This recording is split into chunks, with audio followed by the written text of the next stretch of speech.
pessoal, espero que esteja tudo bem com vocês aí na casa de vocês, no trabalho, na rua, onde vocês estejam, né? Está começando mais um episódio aqui do podcast da saúde, do canal Saúde com Ozônio. Gostaria de agradecer ao nosso patrocinador, que são as clínicas Doutor Ozônio. Para você que quer conhecer um trabalho com ozonoterapia, tem problema na coluna, dores ortopédicas, feridas diabéticas, quer impulsionar, né, no seu treino, dando aquela boa performance, você tem aqui nosso trabalho com a ozonoterapia. Venha conhecer, tá?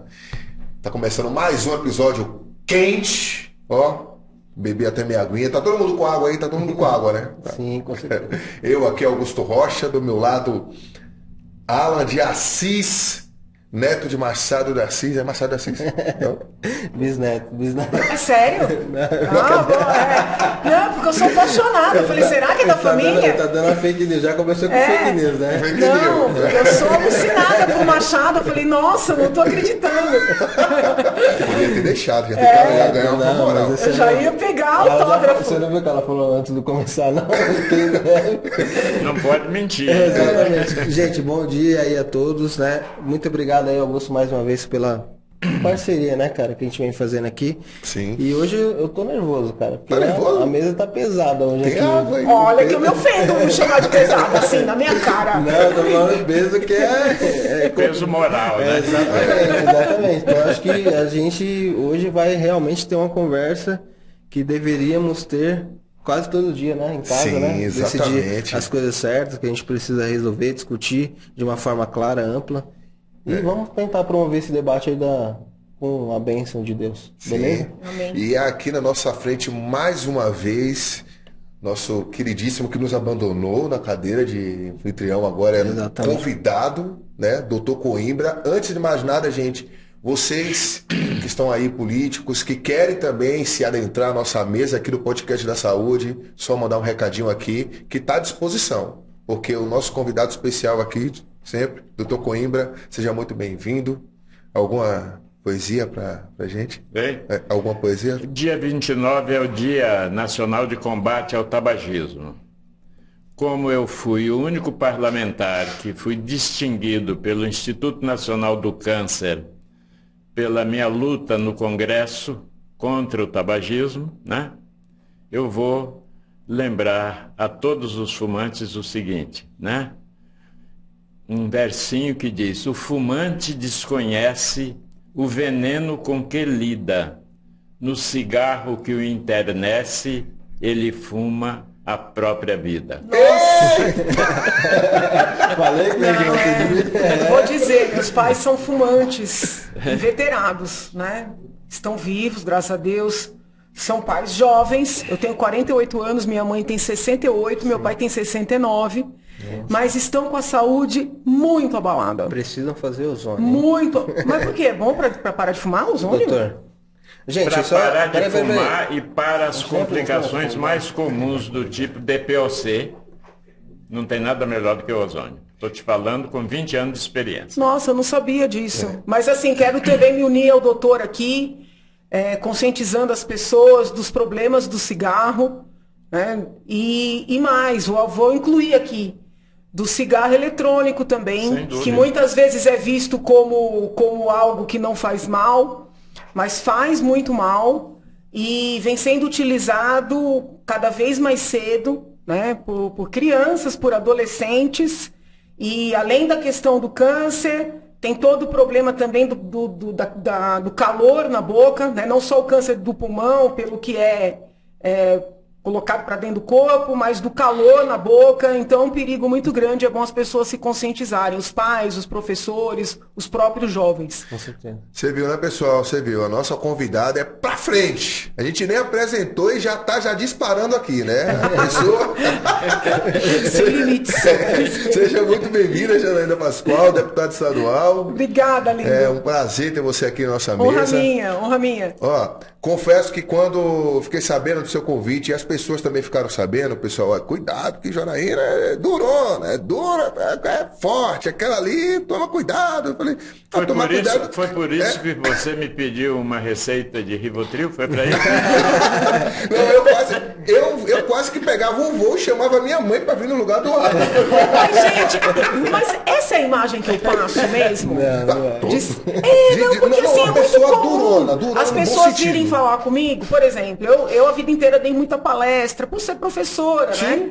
E na condição de deputada, eu sigo fazendo isso. Nas câmaras de vereadores, nas universidades, na OAB. Quem me convida, eu vou debater meus projetos, minhas ideias. Sim. E é muito comum a pessoa dizer, nossa, eu imaginava uma coisa da senhora e a senhora é completamente diferente. Eu falei, quando eu pergunto, o que você imaginava? Imaginava uma pessoa dura, briguenta, agressiva. Né? Acho que E é intrigante isso, essa imagem que as pessoas têm de mim, Eu né? acho que é autoridade.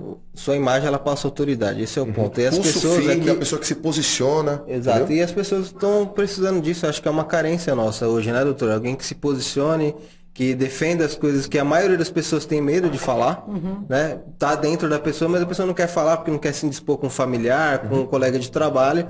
Então, quando eu enxergo, no meu caso, tô falando da minha visão pessoal, quando eu vejo você lá no Tribuna, ou seja, ali no Alesp, ou então naquela época que teve todo o processo de impeachment, eu me senti representado e acho que a maioria das pessoas que de bem, né, que querem o futuro do país, querem ter bons exemplos, comandantes, né, do nosso país, eu acho que enxergam isso, a autoridade. E para quem tem rabo preso, aí é ruim. Né? O cara que tem rabo preso, ele vai ficar com medo, né, doutor? Não é o nosso caso. Eu estou me sentindo pressionado por outra questão, porque eu acho que você está aqui numa mesa com duas pessoas tão importantes quanto vocês, deixa a gente que vai entrevistar, que vai conversar, preocupado, né, de você falar alguma coisa que possa ser que não seja bem interpretada. Não, de jeito nenhum. Agradeço demais o convite, uma honra poder estar aqui com vocês. Exatamente. Zona Leste, São Paulo? Sim. Eu nasci, cresci no Tatuapé. Na verdade, nasci na Água Rasa, né? Já comprei roupa por quilo lá. Oi? Na Água Rasa? Depois eu mudei pro Tatuapé, cresci no Tatuapé, estudei no Tatuapé, depois quando entrei na faculdade, aí ia do Tatuapé de metrô até o Largo de São Francisco. Só mais recentemente, assim, já adulta, que eu mudei mais pro centro, para ficar mais perto de escritório e a faculdade, vida, né? Também, mais perto. Mas sou um bicho da Zona Leste. Desde muito cedo, vocação para a área da política? Desde muito cedo? Política partidária não, mas política de envolvimento nas causas sociais, nas causas estudantis, do bairro. Aquele com Grêmio certeza. estudantil. Participei de tudo. Eu lembro, eu estudei numa escola pública, né, no Tatuapé, Blancas, Wicker Simões, e teve um mutirão pra gente pintar a escola.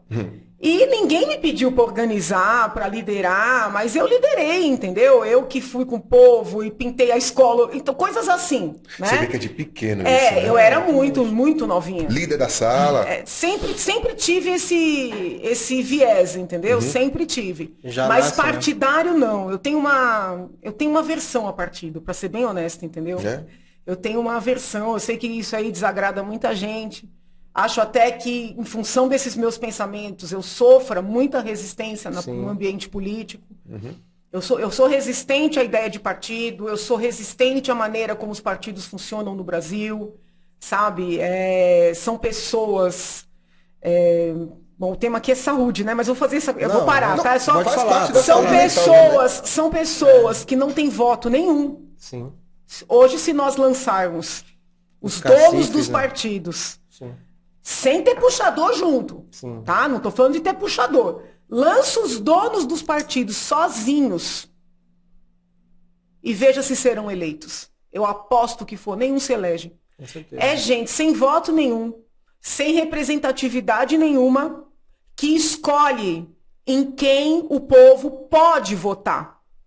É gente com a chave do cofre, onde estão os milhões, até bilhão, tem partido aí que tem bilhão, entendeu? Sim. De fundo eleitoral, fundo partidário, FEFEC e essas coisas todas, sabe?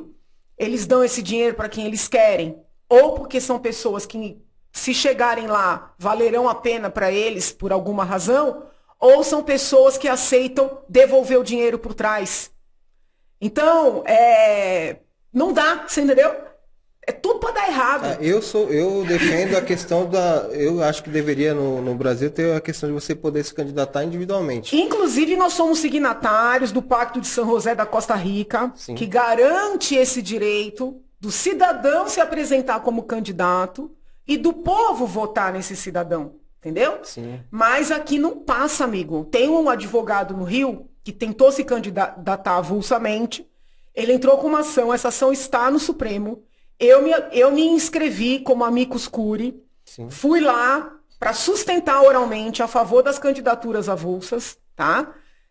Isso já tem mais de 2 anos. Quem é o relator dessa ação? O ministro Barroso, né? Que vive falando que é a favor de moralizar, que é a favor...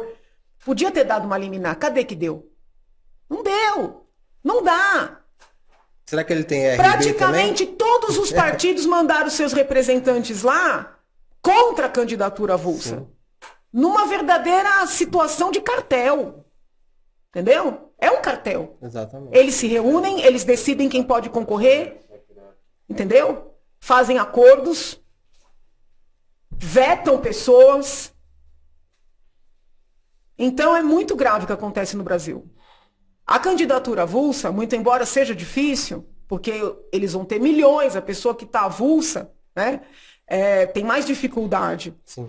Mas, pelo menos, é uma maneira de incomodar, de mostrar, olha, é possível ter uma concorrência do bem. Mas Entendeu? se essa pessoa avulsa tiver uma boa de uma rede social, Então, ela isso que eu ia consegue falar fazer um agora. bom estrago. Mas Sim, esse é o entendeu? medo desse Então, assim, pessoal. eles Por têm isso que Você medo. sabe candidatar, viu? Cada Só me vez- candidatar. Venha. Aqui, ó. Não, cada vez mais o pessoal tá cerceando a liberdade digital. Eu não vou falar de liberdade de expressão, liberdade digital por conta disso.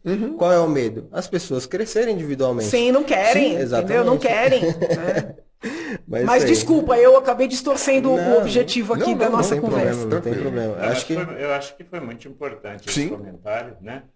Porque em nome, né, da democracia, coisas muito graves estão acontecendo nesse país. Eu acho que uma das mais graves é o tal do orçamento secreto. Sim, mas vou dizer uma coisa para o senhor, doutor. Esse orçamento secreto, ele existe no âmbito federal, que recebe esse nome de orçamento secreto, e ele existe aqui em São Paulo. Com certeza. Só que o nome é outro. Aqui em São Paulo, o nome é emenda voluntária. E por alguma razão que eu não sei explicar, a imprensa cai matando no que acontece no âmbito federal, com razão, mas se cala quanto ao que acontece aqui no âmbito estadual. Entendeu? Então aqui também tem. Eu não aceito, mas também tem o tal do orçamento secreto. Só que o nome é outro. É emenda voluntária. Aliás, é bem mais bonito o nome, né? Mais simpático, É, né? Porque, Voluntária. todo mundo acha que voluntário é um nome bonito. Você é o quê? Eu sou emendista voluntário.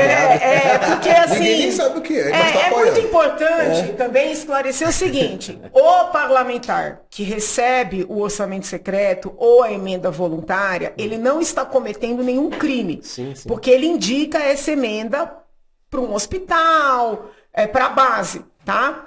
Agora, como essas emendas não são escrituradas, não são publicadas, como é que a gente fiscaliza o andamento delas? Não fiscaliza. Então, se essa pessoa não for correta, essa situação de sigilo inadequado, porque quando é orçamento tem que ser tudo aberto, facilita desvios, entendeu? Sim, sim. Entendeu? Então, assim, não necessariamente Facilita cartel também, um parlamentar né? que Porque parlamentar aceita que tem muito dinheiro, ele é uma pessoa desonesta. Não necessariamente. Mas esse sigilo inadequado em torno do dinheiro público facilita a coisa errada. Exatamente. Então, a gente tem que combater, sim. Com certeza. É. Eu apoio também, eu acho que tem que ser dessa forma. Até porque, como eu disse, né? A gente está aqui tem 70 deputados federais no estado de São Paulo. Vamos imaginar que um deputado federal consiga uma emenda aí, através do orçamento secreto, de 10 milhões de reais. Ele não vai fazer nada, mas você imagina um cara chegando no Acre lá com 30 milhões de reais. Ele vira o rei da região. Entendeu? E a gente sabe como é que funciona esse jogo, né? Então, eu acredito que a gente acaba dando ali, a gente acaba formando pequenos ditadores sem dar esse nome, porque eu falo para você... Esse mal, você sabe que você trouxe agora um outro mal que eu não tinha nem avaliado, mas você tem razão. Pequenos ditadores, porque o prefeito vai lá chorar pro deputado, peraí, mas o que você vai fazer aí por mim? Ah, então, meu amigo, o dinheiro não sou obrigado, o dinheiro é meu. Não, você tem razão. Então tem esse lance também. Então, assim, aqui tudo bem, a disputa é maior, nós temos 600 e poucos municípios e tal. A gente sabe que não dá para dar atenção para todos. Mas nos estados menores, onde de repente a eleição pode ser decidida, porque a gente sabe, toda vez fala, decisão ele decide no Sudeste, né? Eleição presidencial. Minas, Rio de Janeiro e São Paulo. Mas beleza, e todo o resto? Onde dá para você comandar com dinheiro? Que é o que agora muitos candidatos, muitos deputados que estão com mandato têm dinheiro. Então a chance de renovação, de sair aquele pessoal entrar um novo e mudar essa história era cada vez menor. Porque o dinheiro é que a gente sabe que é o que realmente pauta todas as questões aqui de decisão, né? Infelizmente. A gente vai sempre estar fugindo de um assunto, indo para outro, entrando, voltando, vai ter sempre assim. Não, mas vai eu ter acho que isso é de acordo com o freguês, né? No podcast anterior, eu estava conversando com o último convidado, que foi o Tenente Coimbra. Meu amigo. Ele estava falando que eu puxei esse assunto com ele, que ele apoia, né, as frentes parlamentares de apoio à adoção, né? E ele falou que você é uma das pessoas, das líderes ali que está organizando essa parte. Eu queria que você explicasse um pouco sobre a parte da adoção. O que acontece, amigo? O que eu percebi, tá? Eu sempre fui uma entusiasta da adoção, sempre fui uma entusiasta de um programa importantíssimo que existe no Brasil, que chama Entrega Legal, tá? Que é um programa, primeiro, para colocar crianças em famílias que efetivamente as queiram. Sim. E também um programa pró-vida. Porque quando você orienta uma gestante que não tem condições, né, de seguir com aquela gestação, de criar aquele bebê, que ela pode levar a gestação até o final e entregar esse bebê para adoção, você está salvando aquela vida. Né? Porque muitas mulheres, por falta de opção, praticam aborto. Entendeu? Então é um programa pró-vida. Eu sempre fui incentivadora. Quando eu entrei na Assembleia, o que eu comecei a perceber? Muito evento a favor da adoção tardia. Façam a adoção tardia, não sei o quê. E assim, quando eu comecei a acompanhar esses eventos, o que eu percebi? Um discurso muito duro contra as famílias habilitadas na fila para adotar. Uma argumentação de que essas famílias seriam preconceituosas, que fariam exigências, que não aceitam adolescentes, que querem bebês, entendeu? Como eu sou muito detalhista, eu fui atrás de saber quantas crianças estão na fila para serem adotadas e quantas estão abrigadas. E o que eu descobri? Que o número de crianças na fila para serem adotadas não é nem um terço das que estão abrigadas no Brasil e em São Paulo. Entendeu? O que acontece? Às vezes, ou não, muitas vezes, você tem muitos bebês nesses abrigos, né, em acolhimento, nas várias modalidades de acolhimento. Mas existe uma série de recursos que são interpostos para não liberar esse bebê para adoção. Eu vou até dar exemplos práticos. Aí o bebê vai envelhecendo dentro do abrigo. Quando o caso é resolvido, essa criança já está com 7, 8, 9 anos. E é mais difícil adotar. Então, o que eu pensei? No lugar de culpar as famílias que pedem crianças menores, vamos acelerar esses processos para que esses bebês que estão crescendo em instituições sejam logo colocados no seio de famílias. Aí eu criei a Frente Parlamentar pela Celeridade na Adoção de Bebês. O mundo caiu na minha cabeça. Porque todo o establishment era no sentido de incentivar a adoção tardia, adoção de crianças com deficiência, né? E eu não sou contrária, eu sou favorável. Inclusive, tenho amigos que adotaram crianças assim, já crianças com 9, adolescentes com 12. Eu não sou contrária a isso. Eu só acho que a gente tem que ter racionalidade. Se os abrigos estão cheios de crianças envelhecendo, vamos mudar esse sistema. Então, eu fiz a discussão, tomei muita... Sistema muito lento, né? Eu tomei muita pancada, entendeu? Eu recebi telefonemas de altas autoridades mandando eu parar com essa conversa. Eu falei, olha, amigo, aqui você não dá ordem, não. Entendeu? Você quer vir aqui brigar no parlamento, você se candidate, seja eleito e vem brigar aqui comigo na transparência. Não me telefona me dando ordem, não, que eu não admito. Aí eu apresentei um projeto que eu considero importantíssimo, dizendo assim, aqueles casos em que já fica evidente que não vai ter condição de devolver a criança para a família biológica, de plano que se dê a guarda para uma família já habilitada. Para quem nos acompanha, é importante explicar. Uma família habilitada já passou pelos psicólogos do fórum, pelos assistentes sociais do fórum, já foi avaliada, entendeu? Então, não estou mandando colocar a criança na casa de qualquer um. Então, eu falei, se a situação... Vou dar um exemplo. Imagina uma criancinha que sofreu uma violência sexual em casa, ou um espancamento, ou que a mãe é viciada pesada em droga e já disse que não quer ficar, entendeu? E a avó materna, a avó paterna não querem ficar. O que está esperando mais para colocar essa criança numa família? Mas a defensoria fica entrando com recurso do recurso. É recurso do recurso, entendeu? Porque eles criaram uma tese de que, por exemplo, a mãe craqueira tem que primeiro ser tratada e curada para depois decidir se entrega a criança. Eu não tenho nada, eu sou a favor de tratamento, trabalhei muito tempo com acompanhamento de pessoas com drogadição, então aqui não tem nenhum preconceito. Só que assim, entre a cura da mãe e a vida da criança, eu fico com a vida da criança, entendeu? Então eles deixam essa criança anos para tentar forçar essa mãe a pegar essa criança de volta e a mãe já disse que não quer, sabe? Então o projeto previa isso primeiro. Depois o projeto prevê, na verdade, que foi aprovado, que no estado de São Paulo, nenhuma criança bem tratada será tirada da sua família. Por que eu digo isso? Porque tem muitos casos em São Paulo de adoções serem anuladas 10 anos depois. Meu Deus. Por uma coisinha formal. Numa das audiências públicas que eu fiz, a defensora pública apresentou com orgulho um caso em que ela anulou uma adoção depois de 11 anos. Porque a mãe biológica não tinha sido intimada. A mãe biológica tinha envolvimento com drogas, nunca procurou a criança. Depois de 11 anos, eles tiraram a criança da família e jogaram num abrigo. Então, eu coloquei lá, criança bem tratada não é tirada da sua família por causa de questões formais. E tem mais uma. E uma previsão importantíssima. Todo filme americano, a gente vê as famílias que querem adotar vão visitar as instituições, porque é ali que acontecem os encontros de alma, né? Sim, sim. Entendeu? Em São Paulo, uma família habilitada é proibida de entrar numa instituição, não pode. Os cursos de adoção dizem assim, você fique na sua casa, espere o telefone tocar. O juiz vai dizer quem é seu filho, entendeu? Você não pode fazer uma visita. Todas as instituições precisam ser visitadas, é uma maneira até de fiscalização. Por que tem que ficar trancado? Por que ninguém pode entrar lá?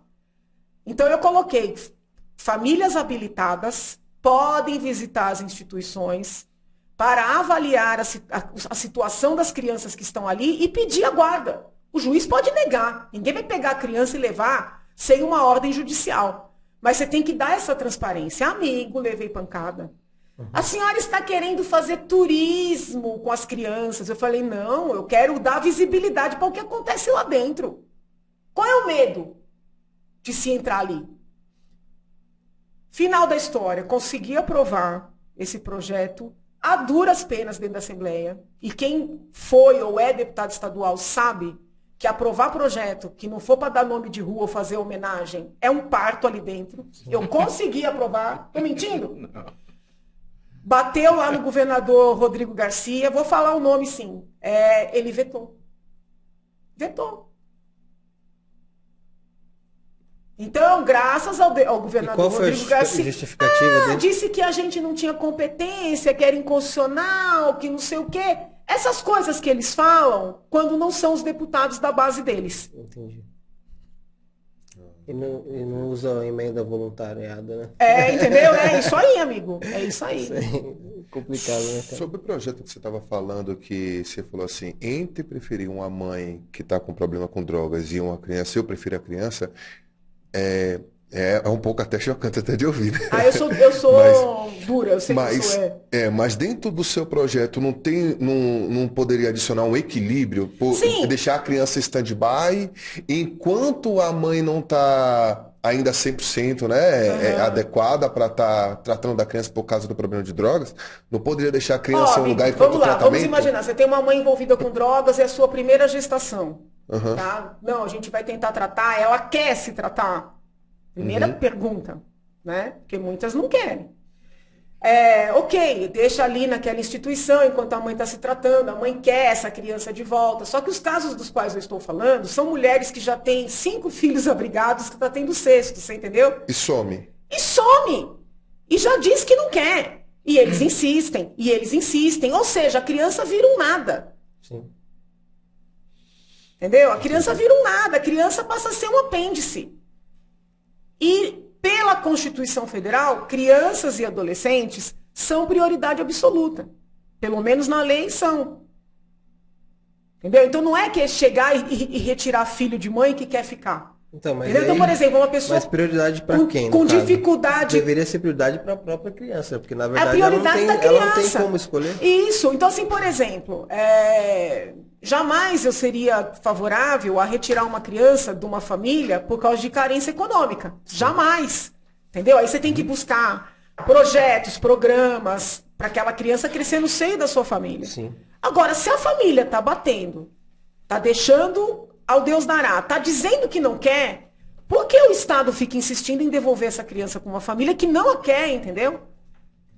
Vou te dar um exemplo que a gente ouviu na audiência pública. Um advogado que cuida dessa área de adoção pediu para adotar 3 irmãozinhos. Qualquer curso que você vai, eles falam que ninguém quer adotar irmão. 3 irmãozinhos. De 9, 7 e um menorzinho. Sabe quantos anos esse advogado ficou lutando para conseguir fazer essa adoção? 7 anos. Eu pergunto, se ele não fosse advogado, ele teria que contratar advogados. Quem é que vai gastar o que tem e o que não tem para conseguir adotar 3 órfãos dentro de uma instituição? Todo o sistema é contra a adoção no Brasil. Mas, doutora, deputada, desculpa, só uma pergunta. Existe hoje, dentro de São Paulo, do Brasil, que seja um interesse muito forte lutando contra facilitar isso? Existe, é claro isso? Claro, porque... E a gente pode falar o que seria? Eu acho assim, as pessoas acreditam que se as adoções acontecerem mais rapidamente, elas vão perder seus empregos. Porque tem um monte de gente que vive dessas instituições, entendeu? Não são só funcionários públicos. É isso que está na minha cabeça, não está funcionando. Tem São entidades ONGs, privadas também que são contratadas para esses abrigos, para prestar assistência, para dar pareceres. Então, assim, a grita que veio para cima de mim foi um negócio absurdo. Entendi. Entendeu? Quanto mais burocracia, melhor. Exatamente. O doutor Coimbra, inclusive, ele é um entusiasta, sempre defendeu essa questão do planejamento familiar. Eu lembro que uma das coisas que me marcou bastante, que ele falou que quando ele sugeriu isso no Congresso Nacional, o maior lobby que ele enfrentou do planejamento familiar foi da própria igreja, né, doutor? Os bispos, as igrejas conservadoras, né? Exatamente. Os conservadores de algumas igrejas, não de todas. Mas a deputada colocou muito bem. Aquela mulher que já teve 4 filhos, 5 filhos, quando ela engravida, ela não sabe o que ela vai fazer com esse filho que está chegando. Está entendendo? Sim. E o Brasil proibia as mulheres de serem laqueadas, de serem operadas para não ter filhos, porque ninguém explica um negócio desse se a medicina já admite claramente que depois do 4º filho, essa mulher começa a ter mais possibilidade de ter complicações pós-parto, por exemplo, uma hemorragia no interior, como era o tempo que eu nasci, que não tinha médico, não tinha enfermeira, não tinha nada disso, uma hemorragia no pós-parto podia ser catastrófica, tá certo? Então eu cresci ouvindo queixa de mães que não é que ela não queria mais ter filhos, ela achava que ela sabia que ela corria riscos muito grandes depois da 10ª gestação, por exemplo. Minha mãe teve 11 filhos. Eu acompanhei não só os problemas que ela tinha, mas dos vizinhos, das comadres, aquela coisa toda. Então, eu tive força pelo que eu tinha assistido de defender o planejamento familiar. E hoje o Brasil tem uma lei de planejamento familiar. Posso falar sobre isso? Eu Pode. sei que a gente vai se dar bem, viu, doutor? Com certeza. O que acontece? Eu sou professora da USP, né? Sim. Estou licenciada, uma licença não remunerada, que fique claro, porque o povo tudo interpreta errado. Nossa, Mas- imagina na época do impeachment não foi fácil, não. Hein? Não, mas eu voltava para dar as minhas aulas, viu? Eu não faltei, não. Eu sou bem assídua com as minhas atribuições. E na USP, apesar da minha cadeira ser o direito penal, eu desenvolvi a disciplina bioética. Certo. E nessa disciplina, eu estudava, né, com os meus alunos essa questão do planejamento familiar, que não se confunde com aborto, né? Porque os esquerdistas adoram chamar planejamento familiar de aborto. Não tem nada a ver. Planejamento familiar. Fui vítima disto, fui vítima dessa Doutor, puxa um crueldade, né? Então, gente, nós estamos evitando aborto, né? Ao contrário, Você exatamente planejar é uma maneira de evitar. Até por ser mulher, sempre fui muito convidada para esses debates sobre planejamento familiar. Sim. E eu falava tudo sobre o planejamento, que vou falar aqui. Quando chegava no final, eu falava, eu quero deixar claro que Não sou planejamento abortista. familiar não tem nada a ver com aborto. Exatamente. Todo mundo que estava me aplaudindo começava a me vaiar. Porque, em regra, eles usam essa terminologia como um eufemismo de aborto. Muita gente fala, eu defendo o planejamento familiar, mas está falando de aborto. E aí, quando a gente defende o que é de verdade planejamento familiar, toma fama sem merecer. Exatamente. Entendeu? Por exemplo, quando a gente defende que um casal, uma mulher ou um homem, né, previnam a gravidez, nós estamos prevenindo aborto, tá? Quando a gente defende que as pessoas sejam... Quando a gente defende que as pessoas sejam instruídas, né? Como tomar o seu anticoncepcional, como utilizar o preservativo. No caso do preservativo, até eu recomendo mais, porque além de prevenir gravidez, previne HIV, doenças sexualmente transmissíveis. Quando a gente dá essa orientação, está evitando aborto. Também. Entendeu? E no caso da vasectomia e da laqueadura, que são métodos que não são reversíveis, é justamente para aquelas pessoas que já foram orientadas, que já pensaram, né, já tiveram os filhos que desejam ter ou não, e que estão decididas a não mais ter filhos. Sim. Então, eu sei que os parlamentares, quando conseguiram aprovar essa lei de 96, olha, de 96, né? Eles deram um passo muito grande, porque antes, muitos médicos que faziam esses procedimentos tinham problemas até criminais, como se tivessem praticado lesão corporal. Exato. Então, foi um passo muito grande. Mas hoje, doutor, com todo respeito ao bom trabalho que foi feito naquele momento, a gente tem que dar um passo a mais. Por quê? Porque se a mulher quiser fazer a laqueadura durante o parto, vamos supor, a mulher já tem 2 filhos, está grávida do 3º. Está decidida, ela e o marido ou o companheiro, que não querem mais ter filhos. Se ela chegar para o médico e disser, eu quero fazer a laqueadura durante o nascimento do meu 3º filho, a legislação não permite. Dá licença? Pois não. Uma parte? Já foi mudado esse artigo. Recentemente. Não, não foi sancionado ainda. Sim, mas no Congresso já foi aprovado. Teve uma primeira votação. Aqui na Assembleia, eu apresentei um projeto prevendo isso, garantindo à pessoa, tanto homem como mulher, o direito de escolha, né? de fazer, a mulher de fazer durante o procedimento, entendeu? De fazer sem a anuência do companheiro e vice-versa, porque a mulher também tem que assinar a anuência para o homem. De novo, aprovamos isso aqui na Assembleia, bateu no João Dória, ele vetou. Aí eu digo, vetou por quê? Porque eu não sou da base, não era da base, né? Mas prejudicou famílias inteiras, colaborou para que crianças sejam abandonadas, maltratadas e mortas, porque o aborto é isso, entende? Então, assim, eu sou defensora, teve uma votação, se eu não estou equivocada, tem uns 10 dias, acho que foi, não sei se foi no Senado ou na Câmara, agora vai passar por uma outra votação e vai para o presidente. Eu espero que o presidente sancione, Porque, às vezes, uma pressão, né, ideológica ou religiosa, que eu respeito todas as religiões, mas eu acho que nesse momento a gente tem que separar as coisas, né? Uma pressão pode fazer com que ele vete. Né? Não sei se ele foi coerente com o discurso dele de liberdade, não tem por ele que tem ele vetar isso. Tem que sancionar. Exatamente. Né? Que é a liberdade individual da Eu visito né? muitas maternidades. Ontem mesmo visitei uma maternidade em Peruíbe. Né? Sim. Eu visito muitas maternidades por força de uma lei que eu consegui aprovar, que vocês acharem pertinente, eu até explico aqui. Sim. E eu ouço muito nas maternidades esse problema. A mulher chega com vários filhos, a mulher chega com vários filhos, quer fazer a laqueadura, o médico tem medo de fazer. Até porque na legislação federal vigente, se o médico fizer, pode ter um problema criminal. Isso é um absurdo. Sim. Né? Porque isso tira a autonomia da paciente, tira a autonomia do médico. Entendeu? Então, assim, a gente está vivendo, sei lá, no tempo da caverna. Né? Fora o lobby. Fora o lobby.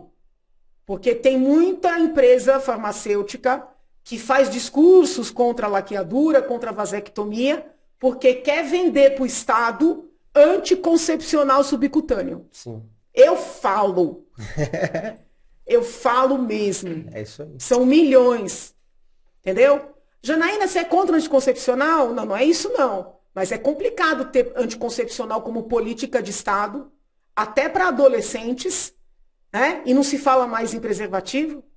Porque quando a pessoa usa o anticoncepcional, em regra, acha que não tá usa de todo o preservativo, se contamina. Sim. Entendeu? Então, assim, mas por quê? Porque as farmacêuticas ganham milhões. Aí arrumam ONGs para visitar as câmaras, as assembleias, com projetos belíssimos, para um parlamentar menos avisado apresentar. Estou errada, doutor? Não tá errada. E eu vou acrescentar duas coisinhas. A minha fala era sempre a seguinte, quando contestado, eu dizia, olha, um filho indesejado aponta para um menor abandonado daqui a uns anos. E quando queriam dizer, não, isso é controle de natalidade, eu digo, olha, existe uma diferença entre planejamento familiar e controle de natalidade.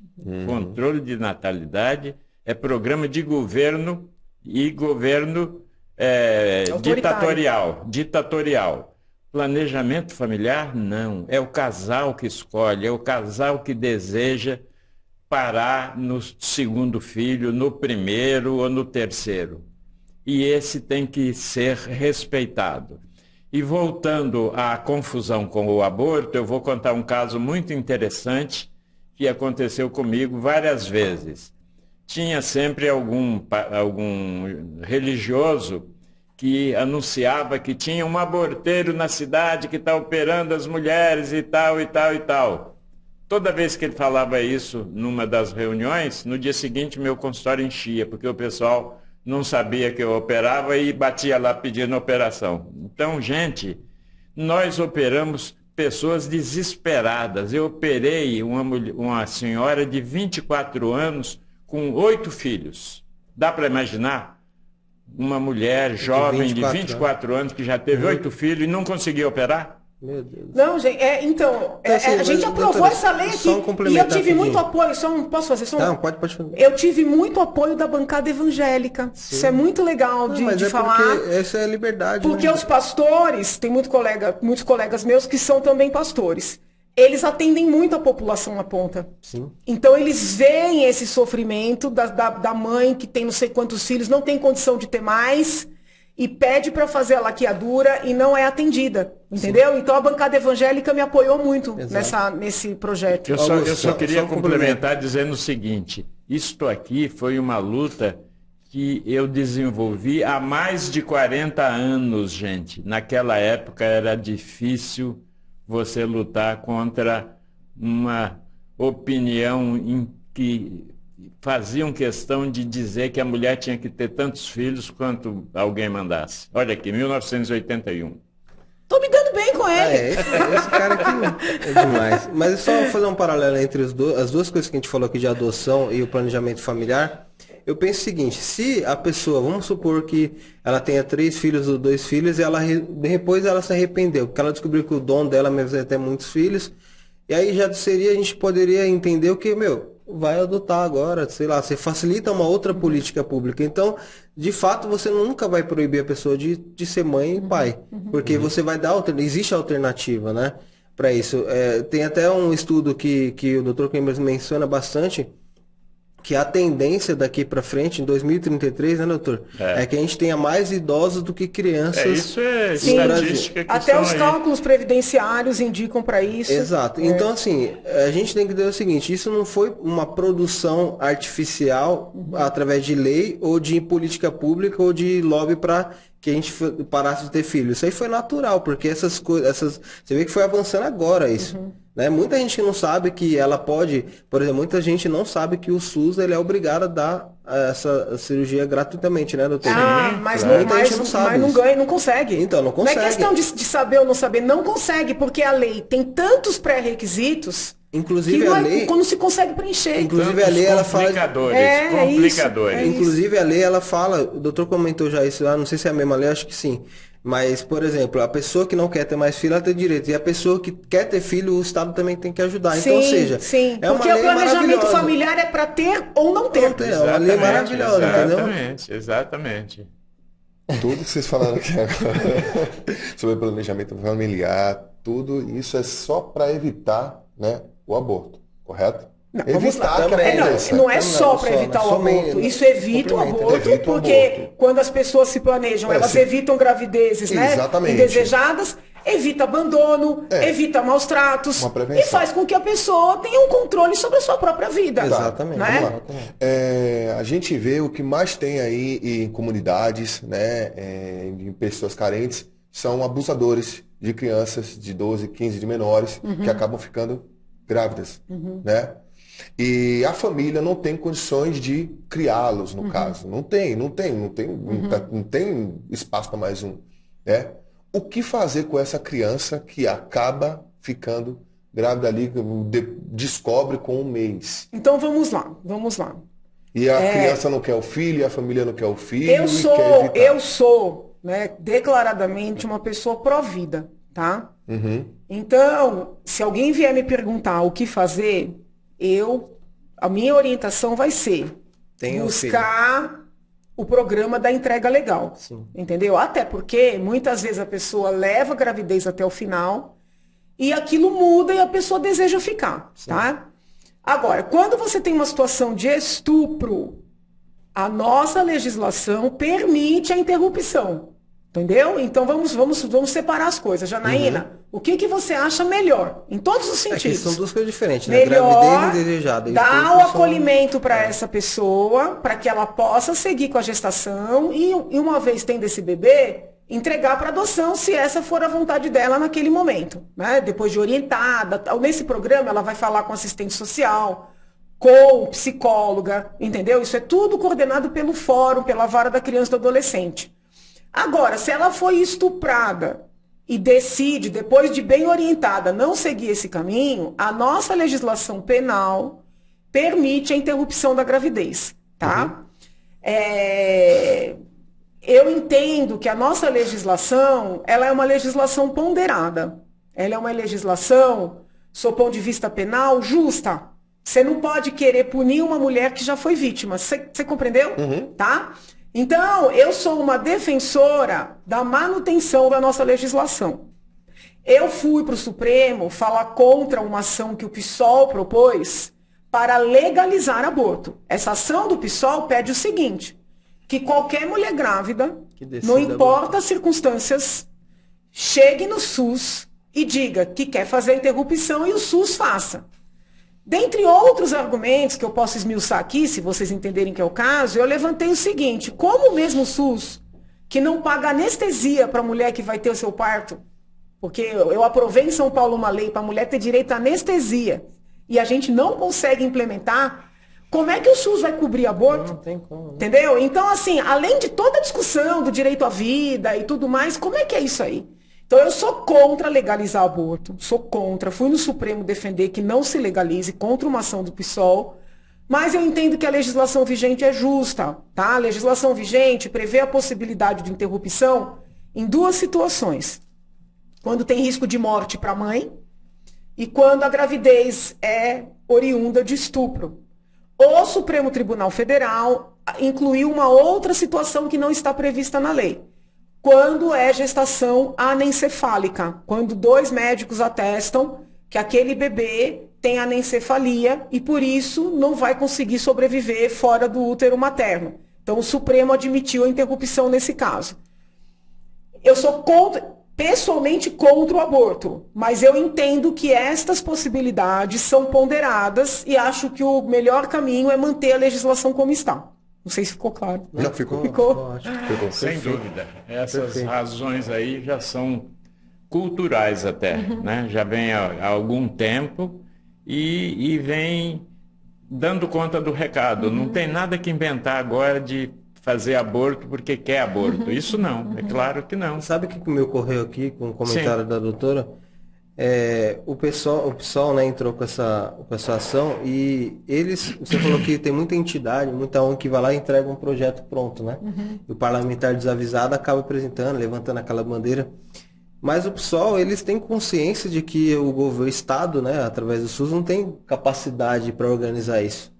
Né? A gente vai falar um pouco depois do aumento de cirurgias, né, doutor, em função da diabetes.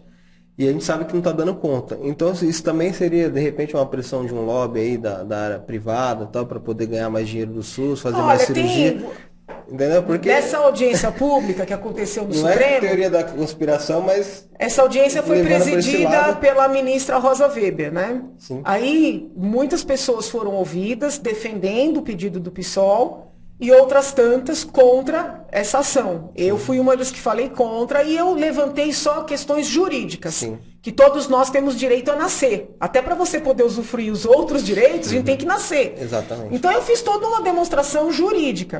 Mas houve oradores que trouxeram informações sobre a existência, inclusive, de ONGs internacionais que financiam esses movimentos, entendeu? Tá. Que querem colocar clínicas aqui no Brasil. Então tem uma linha de argumentação no sentido do que você está levantando. Tá? A minha argumentação tem sido exclusivamente jurídica. Como eu não tenho evidências, eu prefiro seguir no caminho exclusivamente jurídico. Exatamente. Agora, na Assembleia, eu apresentei um projeto, porque o que acontece?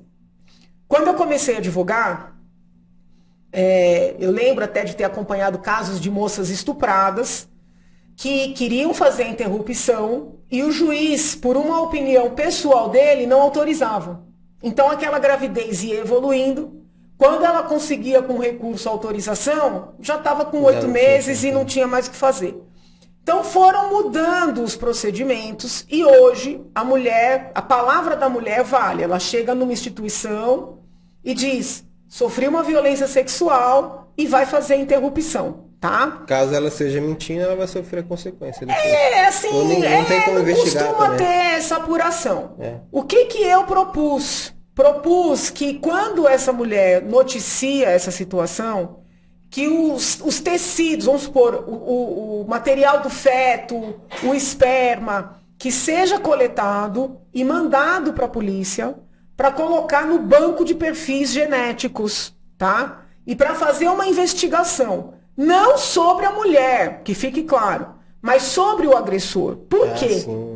Porque apesar da palavra da mulher valer, ser mais respeitoso com a mulher, o que está acontecendo? Muitos estupradores ficaram numa situação confortável. Sim.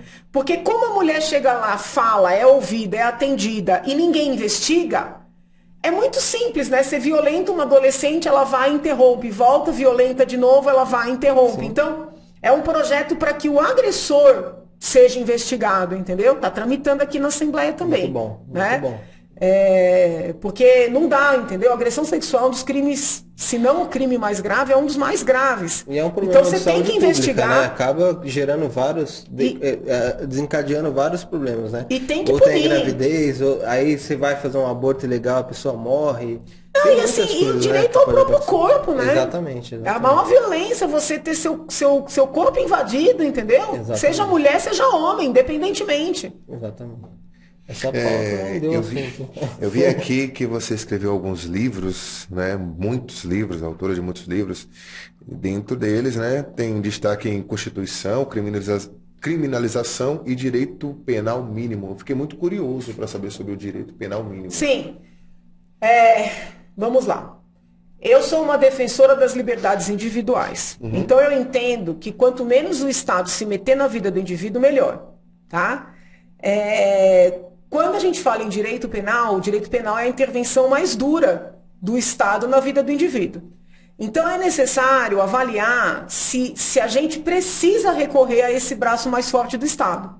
Às vezes você tem uma situação administrativa, uma multa, uma advertência, você não precisa entrar de cara com o direito penal, entendeu? Então assim, o direito penal pode até ser duro, mas ele precisa ser duro onde merece ser aplicado, tá? Então eu fiz toda uma análise da Constituição Federal, essa foi minha tese de doutoramento. Eu fiz toda uma análise da Constituição Federal, os princípios que informam o direito penal, entendeu? E defendi que a gente não usa o direito penal para toda e qualquer coisa, que a gente guarde para aqueles casos mais graves. É que eu fico muito chateado porque para as pessoas que não têm condições, né, esse direito penal vem na hora, vem no ato. Agora, para muitos políticos de plantão que estão por aí, nunca acontece nada, né? Não, isso aí gera um sentimento de impunidade, amigo, entendeu? Por isso que eu critiquei muito a anulação da Lava Jato, porque foram só pessoas poderosas que foram contempladas, entendeu?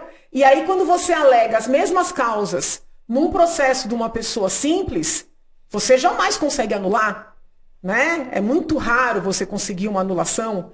Então, aí já não é nem direito penal mínimo, aí é a coerência do sistema, né? Para a gente ter respeito por um sistema jurídico dentro de um país, é necessário ter coerência. Você não pode tratar diferente as pessoas, sabe, que cometem os mesmos atos. Isso é uma coisa que eu sempre falei em sala de aula. Para a gente buscar justiça, tem que limpar, vamos dizer assim, desconsiderar quem são as pessoas envolvidas e tentar analisar se você decidiria da mesma forma se fossem outros agentes, entende? Isso é um exercício que eu sempre fiz com os meus alunos, um exercício de busca da justiça, né? Aquela coisa, se fosse seu irmão, você faria? Não, mas você tem que avaliar, porque assim, e a gente percebe muito isso na política, que é algo que entristece. Né? A depender de quem a pessoa apoia, ela tem um olhar. Né? Então a pessoa que ela apoia pode falar qualquer coisa, a outra tem que ter prisão se falar qualquer coisa. A pessoa que ela apoia pode fazer qualquer coisa. Então, assim, essa maneira que a gente está, né, acostumando a nossa sociedade com pessoalização é muito ruim. Opa, uma pausinha. Temos... Opa, que beleza. Concurso de sorte. Concurso de sorte é a melhor frase, é? Na verdade é uma lei. Se você falar sorteio, você tá ferrado. Gente, vocês profissionais da área da saúde, formados na área do medicina veterinária, tudo que for médicos, biomédicos, com curso superior, né? Tem que ter curso superior. Todos vocês que querem fazer um curso de ozonoterapia ou aqui, se inscrever no nosso curso de 120 horas, que tem, sim, aulas teóricas, aulas práticas, vivências com pacientes mesmo. Residência, tem tudo. Lá o sistema é completo, né, Alan? Exatamente. Aqui, só se inscrever até o dia 31. Possa ser da gente dar uma prorrogadinha? Pode ser, vamos tentar. Tá, aqui, vamos gente, pedir autorização pro chefe. Sim, se inscrever no curso de ozonoterapia 120 horas. Concorre num sorteio a essa máquina linda que ganhou o prêmio, né? Concurso prêmio de designer. Esse é um dos geradores, doutora, mais famosos assim, do Brasil, porque ele é 100% digital e ele é leve, você consegue atender o paciente na casa dele, consegue atender numa clínica, ele é totalmente versátil, né? E você consegue ter a fidelidade ali da concentração do ozônio, que a gente vai falar um pouquinho. E é importante quando ele é digital, além de tudo, ele tem duas saídas. Então a pessoa consegue fazer 2 procedimentos ao mesmo tempo. Então ele é leve, barato, digital, moderno e bonito, né? Você tem uma clínica de estética. Qual o tamanho dele aqui, mais ou menos, assim, se você for colocar assim? Eu acho que é um pouquinho só mais alto que o seu computador. Vou trazer ele no próximo, vamos trazer ele para mostrar ao pessoal, para ter uma base. Então, gente, tá aqui até o dia 31. Vai lá fazer inscrição no curso de ozonoterapia para você ter mais um braço, para você ter um custo melhor na sua vida. Tenho certeza que não só do curso você vai ajudar a vida de muitas pessoas que estão precisando de ozonoterapia para o seu estilo de vida, tá? Até dia 31. Beijo e boa sorte. Vamos lá. Valeu. Continua aqui. Vamos aproveitar, já que a gente está falando de ozônio. A deputada foi presidente, ou não sei, acho que foi, né? Já Eu fui membro presidente da, não. da Comissão de Saúde, né? Da LESP, né? Isso. E o que acontece? Em 2018, através da nossa ajuda, a gente, na época, o deputado João Caramês, a gente apresentou um projeto para regulamentar a ozonioterapia aqui no estado de São Paulo. E naquela situação, teve um parecer desfavorável ali de Comissão de Saúde, que acabou, não sei se por isso que não avançou, mas eu entendo, doutor, que assim, você tem um projeto de lei e a Comissão de Saúde ela é contrário àquele projeto de lei para a área da saúde, eu acho que dificilmente um parlamentar vai querer comprar uma briga que praticamente já saiu perdida, né? Eu li lá o parecer que você colocou, mas eu gostaria de explicar porque muita gente que, quando a gente anunciou que você viria aqui, o pessoal estava esperando esse projeto, porque tem um em Brasília, tinha um em São Paulo, e o pessoal ficou pensando, mas a Janaína é contra a ozonioterapia. Vocês chamaram a vilã, então né? a Janaína é contra a ozonioterapia. E eu acho que todo mundo tem que explicar melhor, porque a gente está vivendo hoje uma situação de manchete, né? A pessoa lê a manchete da notícia, tá vendo? O cara lá fez isso, mas não lê a manchete completa, porque a própria mídia, acho que já sabe que nós temos... que a gente tem bastante gente que não se atenta às informações, eles fazem propositalmente. Aqui a gente não vai fazer isso. Então a gente quer ouvir de você, principalmente. Primeiro assim, por que na Comissão de Saúde a gente teve esse voto contrário à regulamentação da ozonioterapia?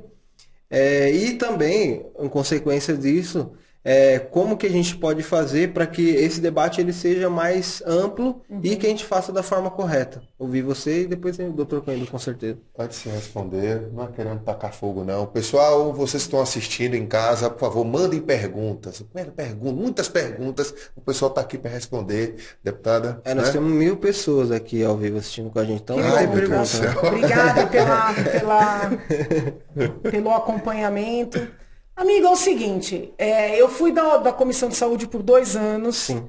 E aí, não foi só esse projeto que veio com, vamos dizer assim, novidades. Eu sei que não são novidades no campo da medicina, mas novidades do ponto de vista legislativo. Certo. O que eu fiz sempre nesses casos, né? Entrei no Conselho Regional, no Conselho Federal, na Anvisa, e verifiquei o que havia em termos de parecer, em termos de consulta, entendeu? E aí eu dei um parecer, não por ser contra a ozonioterapia, entendeu? Mas dei um parecer por entender que, haja vista que naquele momento as orientações dos conselhos eram em sentido contrário, tá? Era em sentido de que não haveria, assim, uma comprovação cabal, havia a experiência, havia testemunhos, mas não uma comprovação cabal. Eu entendi que a Assembleia, né, não teria competência de se sobrepor, vamos dizer assim, aos conselhos, à Anvisa. Né? Então, o que eu sugiro? Que essa discussão seja feita primeiramente nos conselhos. Eu acho assim, eu jamais apoiaria qualquer tipo de perseguição a profissionais, qualquer tipo de desmerecimento. Sim. Mas fazer uma lei, aprovar uma lei, quando tem, ou pelo menos naquela época tinha, uma orientação contrária dos conselhos, eu entendi que seria temerário, sabe? Sim. Como houve outros projetos, agora eu não vou conseguir lembrar o detalhe, mas assim, de alguns procedimentos bucais também. Aí eu fui atrás do Conselho de Odontologia, né? Eu lembro que queriam aprovar, tô falando tudo de memória, tá? Porque eu acabei queriam aprovar, por exemplo, que exames oftalmológicos fossem feitos por profissionais que não são oftalmologistas. Aí eu fui nos conselhos, fui nas associações para verificar. Não havia uma recomendação segura, né? Com isso eu não estou dizendo que os exames não sejam bem feitos, não estou aqui falando contra, mas não havia um consenso, acho que essa é a palavra melhor. Sim. Então eu também me manifestei contrariamente, sabe? Então eu quero só explicar que foi nesse sentido, não é questão de ser a favor ou contra. Eu fui buscar os órgãos, entre aspas, competentes para poder seguir essa orientação, entendeu? Posso complementar com a pergunta? Pode falar. Eu Só não muda de assunto, porque esse assunto vai render. Eu sei que você falou também de outros meios, mas tirando os outros meios, porque às vezes quando a gente cita outros exemplos, é mais para dar uma complementada, uma fortificada até no argumento. Eu prefiro tirar os outros e focar só no ozônio. Você não acha que a gente já tem prova suficiente fora do Brasil? Fora do Brasil, o Brasil é sempre o último país para tudo, entendeu? Para ozonioterapia, fora do Brasil, os jogadores de futebol, você vê o que mais tem fora do Brasil, amigo, a gente usando se eu disser sim ou não, eu vou estar sendo irresponsável aqui, entendeu? Eu não me sinto em condição de te dar essa resposta. De maneira assim fundamentada. Não, tranquilo. Tá? Então, assim, não estou falando contra, mas também não tem elementos neste momento para falar a favor. O que eu posso te dizer é que eu ouvi muita gente da área médica favorável, pacientes favoráveis, mas ouvi um pessoal, vamos dizer assim, que vai mais na linha de seguir o que o conselho fala, de seguir, que dizia o seguinte: Janaína, não tem provas suficientes. Agora, aqui no Brasil não sim, tem prova. sim, mas o que eu posso te dizer é o seguinte: eu, Janaína, não tenho condição de te dizer, não, olha, tem provas. Eu precisaria efetivamente fazer uma pesquisa, né, no até exterior. porque é o seu perfil também, até porque esse parecer ele foi no início do mandato. Sim. Eu tenho certeza que depois daquele momento houve mudanças. É isso que eu queria falar sobre entendeu? isso, então, assim, eu preciso ser muito honesta aqui. Sim. Né? Porque eu gostaria de dar minha opinião. Sim. Eu acho que o legislativo não tem competência para avaliar medicamento. Será que se fizesse um projeto no legislativo para aprovar uma determinada vacina, alguém ia aprovar esse projeto? Perderam tempo, gente. O Supremo Tribunal Federal já cassou leis por inconstitucionalidade que tratava de assuntos de medicamentos. Usaram um caminho errado, na minha opinião. Mas foi bom porque deu visibilidade à ozonoterapia, deu alguma visibilidade. Agora, não cabe, no meu ponto de vista, e acho que isso é até primário, ao legislativo opinar sobre o uso ou não de algum medicamento. Sim. Eu gostaria de falar um pouco do passo a passo aqui da ozonoterapia, que até porque o tema do nosso... E olha que eu sou apaixonado pela ozonoterapia. Então, exatamente. Ninguém nega. Eu pratico a ozonoterapia há 19, 20 anos. Eu sei dos resultados maravilhosos que se obtém quando a indicação é acertada. Mas não posso, como eu já fui também parlamentar, eu não posso afirmar ou concordar de que o legislativo deva se meter nessa história. Eu acho o seguinte, então vamos só traçar esse cronograma aqui para a ordem dos fatos, né? Então, em 2018, o projeto de lei foi apresentado primeiro no Senado na época era Waldir Rauch. Ele era ex-senador hoje, né? Então, o que acontece? Naquela época era para regulamentar a ozonoterapia para profissionais médicos. Isso aí foi debatendo e tal, isso está ainda em discussão. Logo em seguida, só para a gente poder entender por que foi feito esse projeto de lei, porque já havia uma luta há muito tempo pela regulamentação na via certa, pela ciência e tal, porque ao contrário do que dizem, existe muita comprovação da ozonoterapia. Inclusive eu deixei meu celular aberto para mostrar fora do ar. Tem muitos trabalhos já feitos, inclusive esse final de semana a gente está participando de um congresso de evidências científicas, é o 4º já no Brasil, falar de ozonoterapia, que vai ser em São José dos Campos, né? Os dois estão convidados, se quiser participar. E o que acontece? Em 2018, tem uma portaria do Ministério da Saúde que fala das práticas integrativas e complementares. A OMS, ela indicou para todos os governos que elas facilitem a implementação dessas práticas, porque já está provado que isso ajuda a prevenir doença e melhora a qualidade de vida de quem está doente. As práticas integrativas. Tinha várias. Uma mais famosa que tinha na época, antes de 2018, era a acupuntura. Todo mundo aqui já fez acupuntura, né? Você precisa, primeiro, criar estrutura. E sem dinheiro isso não faz. Quem destina verba para os hospitais, municípios, cuidar da saúde básica, né? Atenção à saúde básica, é o governo, né? E os deputados também destinam ali as emendas para projetos específicos. E além disso, né? Você não tem mão de obra. Então, assim, não existe hoje profissionais suficientemente habilitados para trabalhar com ozônio para atender a demanda. Eu vou dar só um exemplo básico aqui. Hoje, no Brasil, se amputa 3 membros por hora em decorrência de complicações da diabetes. Existe um estudo feito pela FGV com a professora e doutora... E aumentaram, né? As aumentaram amputações. agora. Recentemente eu vi Exatamente. uma estatística de que as amputações aumentaram. Isso, exatamente. Então esse número que eu estou te falando é o mais atual. Uma economista da FGV, doutora Celina Ramalho, ela fez um estudo informando qual seria a economia também se o SUS implementasse a ozonoterapia. Não só para casos de imputação, mas para todo o resto. Seria mais ou menos 80% de economia. Porque você estaria trabalhando na prevenção. Só no caso de diabetes, de amputação decorrente da diabetes, você reduziria 50% dos casos. Então, ou seja, a gente, às vezes, o que eu fico chateado é porque quando a gente tem um congresso nacional e a gente tem pessoas, autoridades, que elas não têm preparo nenhum para debater assuntos como esse, elas não entendem a necessidade de quem está na ponta. Porque o cara que sofreu uma amputação, se ele soubesse que existia esse tratamento, que ele poderia fazer de forma gratuita, ele fica... Então, mas deixa eu te falar uma coisa. Eu até tô preocupado até que horas que vai, porque eu tenho outro compromisso depois daqui. Eu achei que era 1 hora só. A gente tem mais 25 minutos. 25 minutos. Mas a gente vai acelerar aqui o processo. Porque eu acho que eu vou ter que... Não sei se eu vou conseguir ficar, que eu tenho outro na sequência, estou preocupado. Sim, vamos acelerar. Mas deixa eu dizer uma coisa. Por exemplo, lá na Assembleia apresentaram um projeto para que o SUS... Porque, vamos lá, são coisas diferentes a gente regulamentar um determinado tratamento ou um determinado medicamento. E prever que o SUS vai fornecer. São coisas diferentes, tá?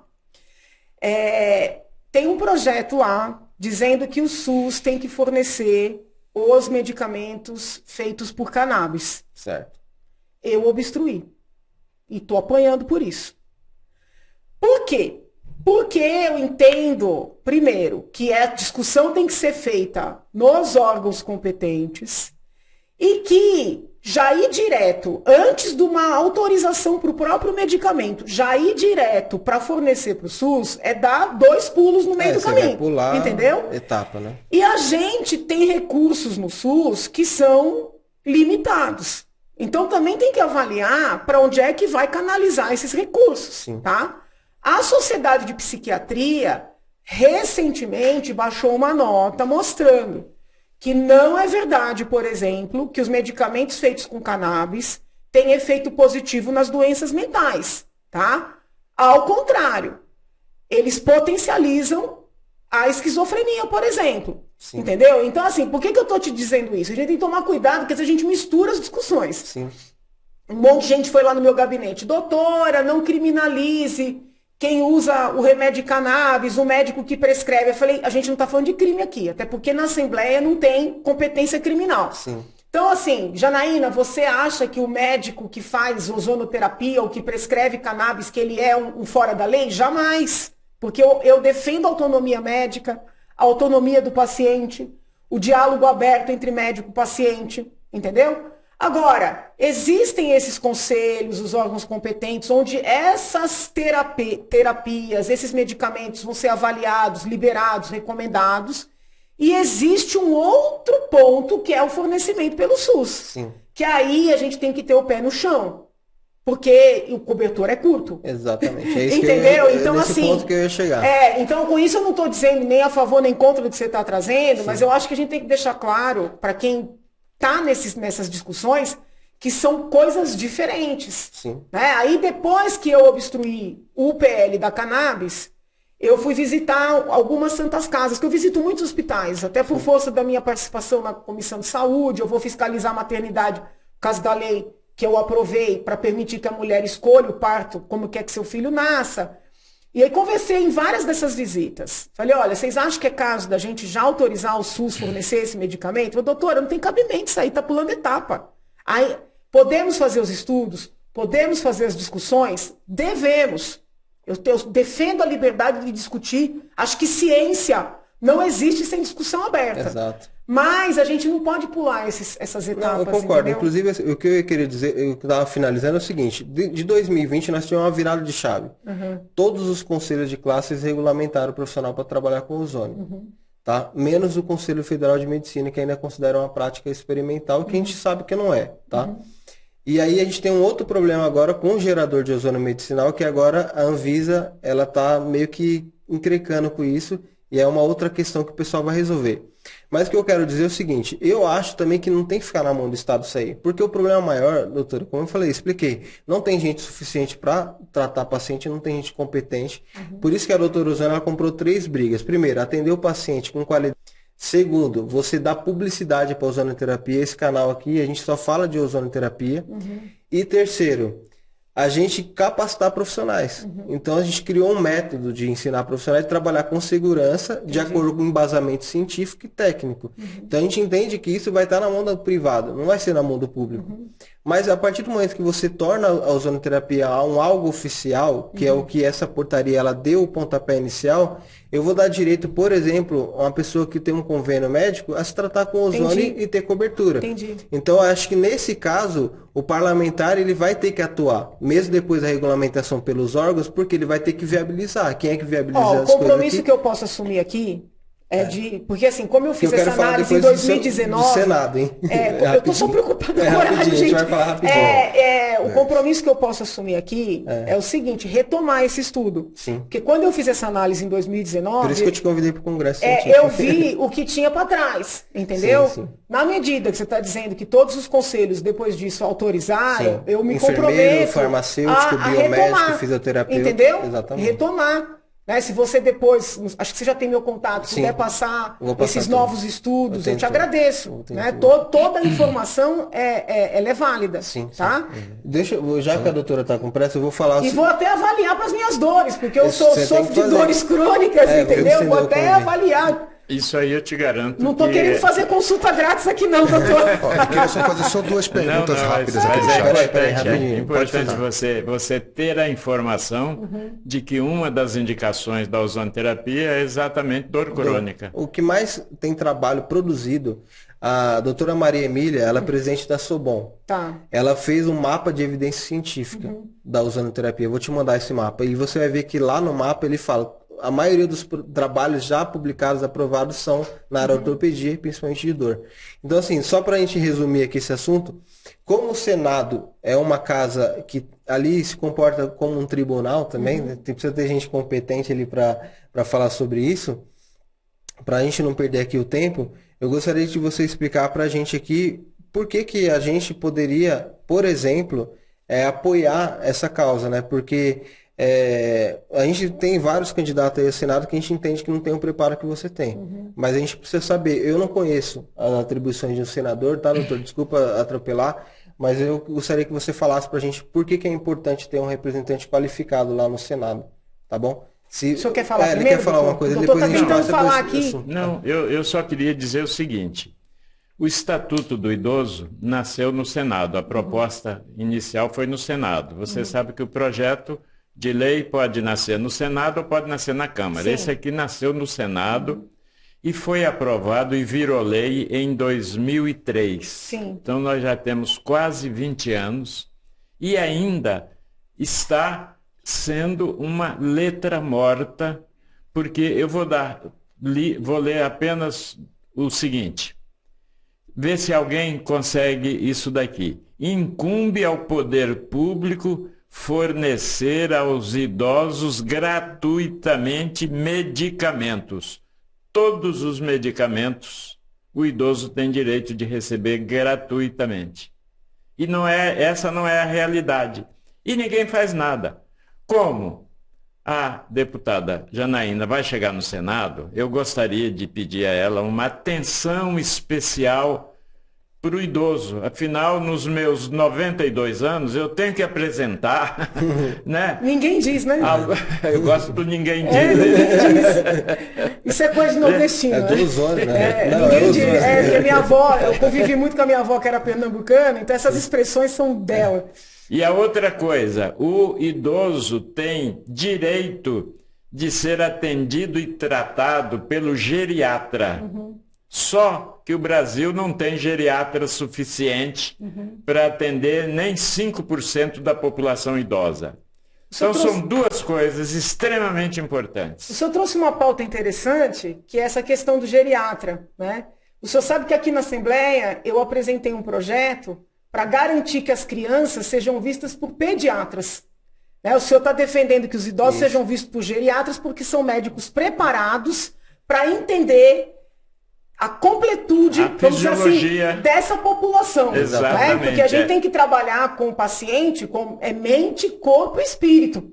Não é? O geriatra está preparado para atender o idoso na sua complexidade. Da mesma maneira que o pediatra está preparado para atender a criança na sua complexidade. E hoje tem uma moda na saúde, sobretudo pública, de que o médico generalista pode atender todo mundo. Né? Sem nenhum demérito ao generalista, sem nenhum demérito ao clínico, sem nenhum demérito ao médico da família.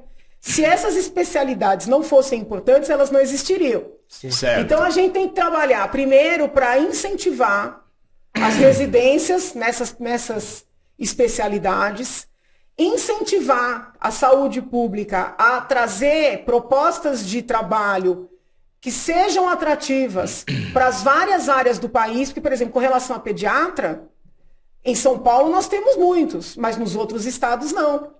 Entendeu? Porque eu conversei com o pessoal do Ministério da Saúde para estimular o tratamento, que as crianças sejam vistas por pediatras. Falou, doutora, o problema é que nos outros estados não tem, então a gente tem que estimular. Posso lhe dar uma estatística? Pois não. 20% da população brasileira é de criança e adolescente. 15% da população brasileira é de idosos. Idosos. Isso vai inverter já já. Pois é, mas ainda não inverteu e já está dando curto-circuito. Nós temos no Brasil 30 mil pediatras. E geriatras nós temos 1.500. É muito pouco. É muito pouco. E não foi movida uma palha no sentido de incentivar, junto às inúmeras faculdades de medicina, a formação do geriatra. Eu vou levantar isso aí, eu gostei dessa pauta. Pois é, estou te dando de bandeja. Me deu de presente uma pauta. Não, porque eu respeito muito as especialidades. E você tem um consultor aqui, a pessoa que entende, ele vive esse assunto. Não, mas olha, eu vou dizer para o senhor, eu gostei dessa pauta. Porque assim, o especialista, ele se prepara para acolher o paciente em todas as suas particularidades, entendeu? E o corpo, né, o desenvolvimento do corpo nas várias fases, ele é diferente. Sim. Né? Ele é diferente. Inclusive uma doença, isso é muito interessante. Uma mesma doença se manifesta de forma diversa a depender do tempo de vida daquele corpo. Estou errada, doutor? Certo, entendeu? Claro, então, assim, só uma pessoa especializada naquele determinado grupo que vai saber qual é a melhor terapêutica. Exatamente. Então, só enquanto é isso aí, só pode contar. Posso contar? Pode. A senadora vai lembrar desse nosso podcast. Vou dizer para o senhor, pode ser a senadora, pode ser a deputada, porque eu tenho mandato até dia 15 de março de 23, então ainda tenho muito trabalho a realizar. Bom, essa mulher sem o mandato, ela aprovou o maior impeachment da história do Brasil. Ou pode ser a professora de bioética. Ótimo, entendeu? ótimo. Que também um professor comprometido com as causas sociais, ele faz muita coisa, né? Janaína, então só pra gente não sair um pouco aqui do seu tempo, o Augusto tem duas perguntas aqui do chat pra gente responder, e aí depois eu queria que você falasse um pouquinho só do Senado, Tá. E aí eu quero fazer aqui o meu pedido aí pra nossa audiência particular, pra vocês dois. Aqui, ó, a Nalu Marques, ela tá perguntando aqui, se a ozonoterapia pode ajudar na dependência química? Pode. O ozônio ajuda a desintoxicar o organismo e existem já alguns trabalhos que provam que o ozônio pode sim ser uma complementação do tratamento da dependência química. Boa. Tem outra pergunta aqui do Douglas Porto. O que o Dr. Coimbra pretende fazer pela ozonoterapia se eleito deputado federal?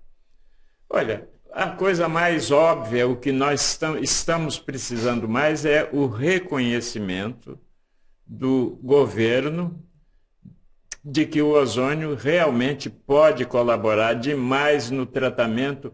O professor Laí Ribeiro disse que o ozônio pode ajudar no tratamento de 206 doenças. eu diria a vocês o seguinte: em cerca de 15 doenças, o ozônio pode tratar sozinho, e doenças que não têm outro tratamento. E nas outras 190, ele ajuda. Você pode desprezar esta ferramenta num país onde a principal preocupação do brasileiro hoje está sendo com a saúde. 20% dos brasileiros, primeiro lugar. Qual é a sua maior preocupação? Com a saúde pública. É verdade. Então, não podemos dispensar uma ferramenta dessa. Num país que a gente tem criança morrendo de verminose ainda, né, doutor? Pois é. E o nosso preventivo também é muito fraco. Sim, saúde inclui tudo, tratamento, prevenção, etc. Tá bom? Sim. Tranquilo aqui. Muito bem. Doutora, só para a gente finalizar, então, esse salto que sairia do deputado estadual para federal, só fala um pouquinho para a gente... Senador, não é? Desculpa. Não, o que acontece? Federal? O deputado federal, sim, constitucionalmente, representa a população. Sim. O senador, constitucionalmente, representa o Estado. Então, isso tá? É importante.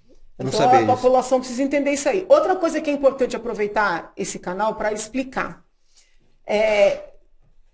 A única autoridade que é eleita com voto de todos os estados, todos os cidadãos, é o presidente da República. Sim. Porque muita gente confunde. Acha assim, como o deputado é federal e o senador é federal, pode-se votar em qualquer canto do país. Então não é assim. Né? Se você é da Bahia, tem que olhar, e vota na Bahia, tem que olhar quem são os candidatos a deputado federal e a senador na Bahia, entendeu? Porque é muito interessante, as pessoas me escrevem dizendo que querem votar em mim, mas são eleitores em outro estado. Eu agradeço o amor e o carinho, mas eu explico isso, né? Porque a gente tem que esclarecer a população. Então, assim, cada estado tem 3 senadores. Tem eleição que a gente elege 2, que foi o que aconteceu em 2018, e tem eleição que a gente elege 1, que é o que vai acontecer agora em 22. Cada estado da federação vai eleger 1 senador. E cada estado da federação vai eleger um número de deputados. Aqui em São Paulo são 70, como você bem falou, tá? Diferentemente de governador e presidente, eleição para senador e para deputado é um único turno. No caso do senador, é uma eleição dificílima, porque como é um único turno, uma única cadeira, um voto faz diferença. Sim. O candidato que tiver um voto a mais que os demais, ganhou, entendeu? Por que eu acho que o Senado é uma casa onde alguém com uma formação jurídica consistente pode ser muito útil? Porque além dele ser visto como uma casa, em regra, revisora dos projetos que vêm aprovados da Câmara, muito embora ele possa propor também, então é uma casa que vai fazer assim, não é a correção, né? Mas vai fazer uma filtragem do que vem da Câmara. Então uma formação jurídica faz diferença. Aperfeiçoar. Sim. O Senado, como você bem disse, é um tribunal. Então é lá que serão votados, tramitados os pedidos, os processos de impeachment de presidentes da República, de ministros de Estado, de ministros do Supremo Tribunal Federal. Eita. E nós vivemos um momento que já vem se arrastando de excessos por parte do Supremo. Sim.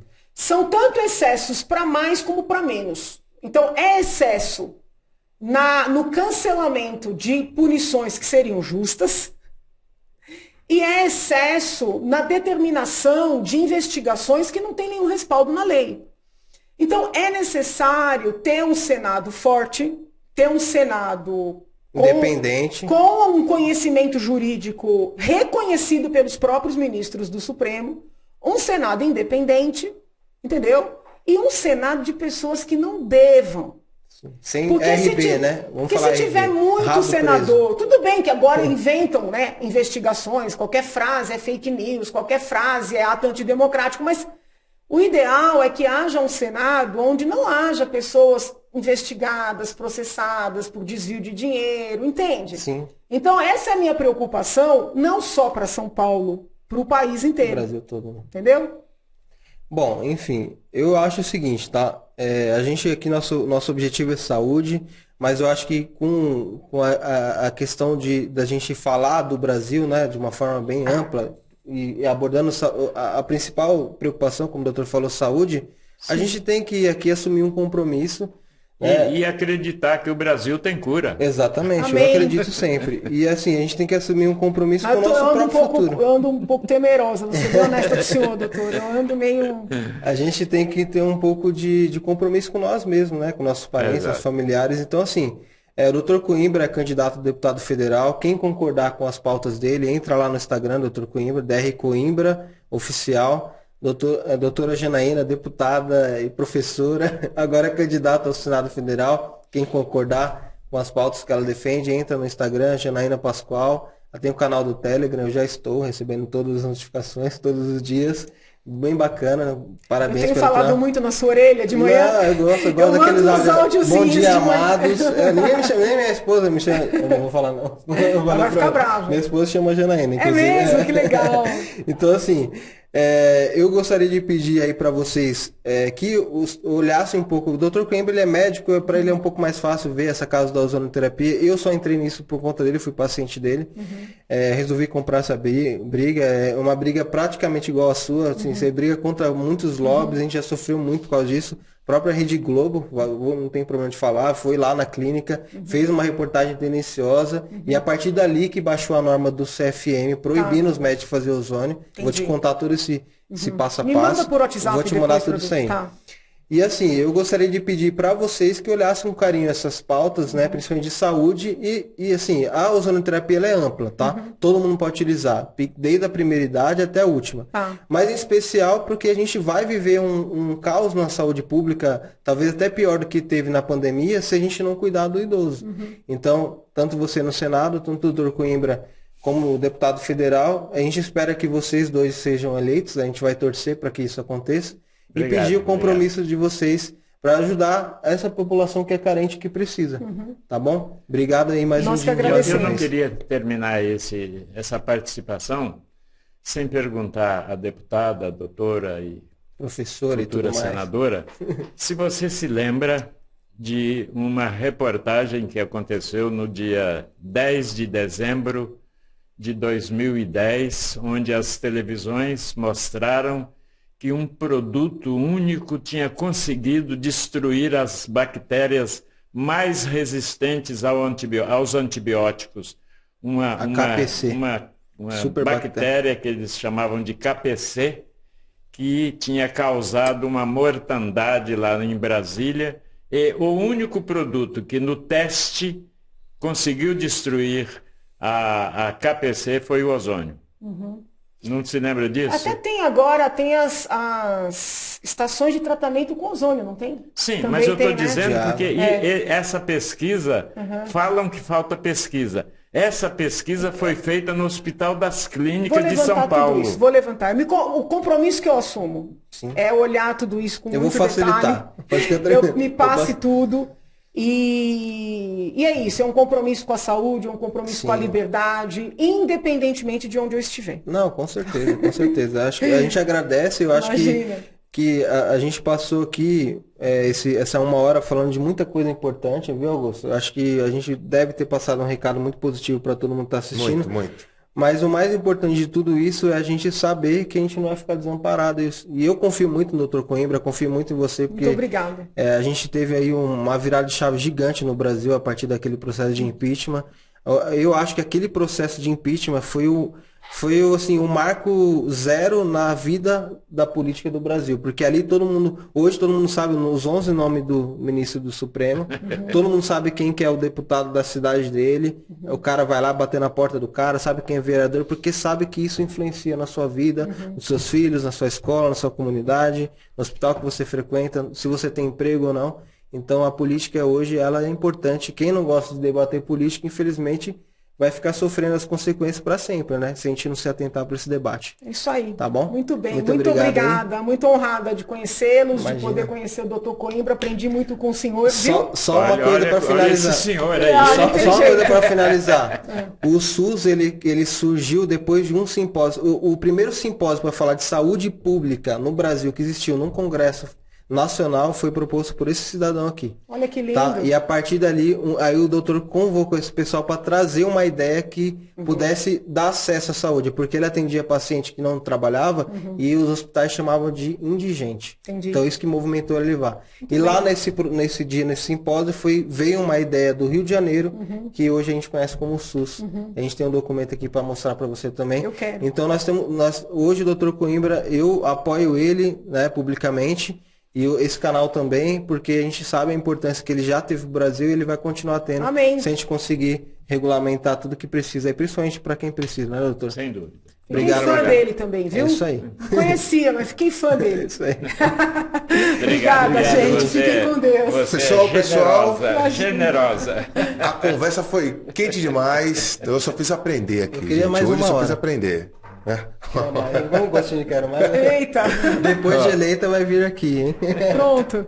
Ó, estamos encerrando mais um podcast da saúde. Algumas considerações? Falar alguma coisa, alguma frase, alguma poesia? Uma poesia?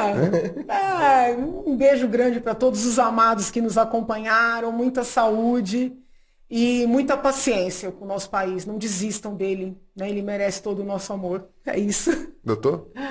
Olha, eu gosto sempre daquela frase que eu já repeti muitas vezes, né? Quando o problema é saúde, vale a pena a gente lembrar que na vida, sem saúde, o tudo é nada. Ah, fechou. Certo? Que bom. Tudo na vida, sem saúde, é nada. É verdade, amigo. Com certeza. Meu pai falava isso, desde que eu sou pequenininha, meu pai falava isso. É incrível. Alan? Cara, só agradecer, não tenho o que falar, tô até emocionado aqui, quero sair do ar porque eu tô tremendo, entendeu? Obrigada, gente. Pessoal, não se esqueça de se inscrever no nosso canal de corte. Vai sair muito corte bacana, muito corte bom aqui. Um beijo para vocês. Gostaria de agradecer também mais uma vez as Clínicas Dr. Ozônio. Conheçam aqui o link